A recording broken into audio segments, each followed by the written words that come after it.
Hello guys, আসসালামু আলাইকুম। ও দেখানি খুব বুড়ে কি কোনো কুয়াশা। তো আমরা সবাই বাইরেছি আটার উদ্দেশ্যে, কই একটু আটাআটি করলে শরীর স্বাস্থ্য ভালো থাকে শুনছি।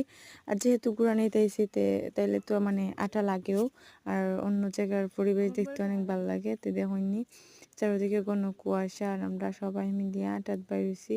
আর এই জায়গাটা মানে চারিদিকে গাছগাছালি বড়, তো খুব ভালো লাগে দেখতে। যেহেতু আমরা ছোটোবেলা থেকেই নয় আন্টির বাড়ির, এর লাগি খুব ভালো লাগে আর কি। তাই আমরা সবাই মিলিয়া বাইরাম কই আটাত যাই। তারপরেও দেখানি রাস্তা, যেহেতু এখানে রাস্তার কাজ চলে আর কি, আমরা বাড়ির সেইটা হচ্ছে মসজিদের একটা মসজিদের সাইডে ফুল আর কি। আর দেখানি সব দিকে কুয়াশা, কিচ্ছু দেখা যায় না, কি কোনো কুয়াশা। তারপরেও আমরা শীত সহ্য করি আর কি, বাইরেছি কই একটু বাইরেই দেখি সবাই চারদিক, যেহেতু সবাই মিলিয়ে আঁটলে তো একটু ভালো লাগে, যার কারণে আমরা আর কি বাইর হইছি। দেখানি কেন মসজিদের প্রসেসিংয়ের কাজ চলে। তারপর আইলাম রাস্তা, তো রাস্তার যা অবস্থা আর কি, মানে নতুন করে রাস্তা দেয়। তো আমি, আমার বোনের জামাই আর এক ভাই, আমরা সবাই মিলে আইছি। ফার্স্ট টাইম আমরা 3 জন আইছি আর কি। তারপর দেখলাম কিলান রাখছে, লাকড়িগুলো আগুন জ্বালাইলে সেই লাগতো।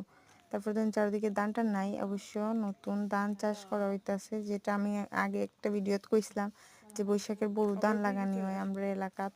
তো এটা আমরা এলাকা নাই, যেহেতু আন্টির বাড়ি ও সাইডে ওলাহান চাষ হয়। ও দেখা নিন একটা ব্রিজ, ওভার ব্রিজ আর কি। ব্রিজটার মনে করেন যে এটা আমরা ছোট থেকে জেলা দেখি এইরাম হলো, তার পরিবারের কি সুবিধা অসুবিধা হয় কি না এটাও জানি না। তো আমার বোন আর কি স্বাস্থ্যবান, তো তাই গেছে, আমরা চিন্তা করলাম যে বাঙ্গিয়া যদি পড়ে যাইতে তো শেষ।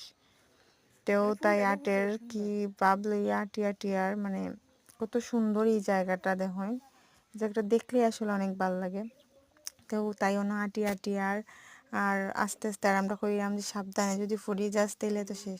তারপরে ও পোস্ট পাস দিয়ে একটু ভিডিও করলাম, কই দেখি মানুষে করে আমরাও করিয়া।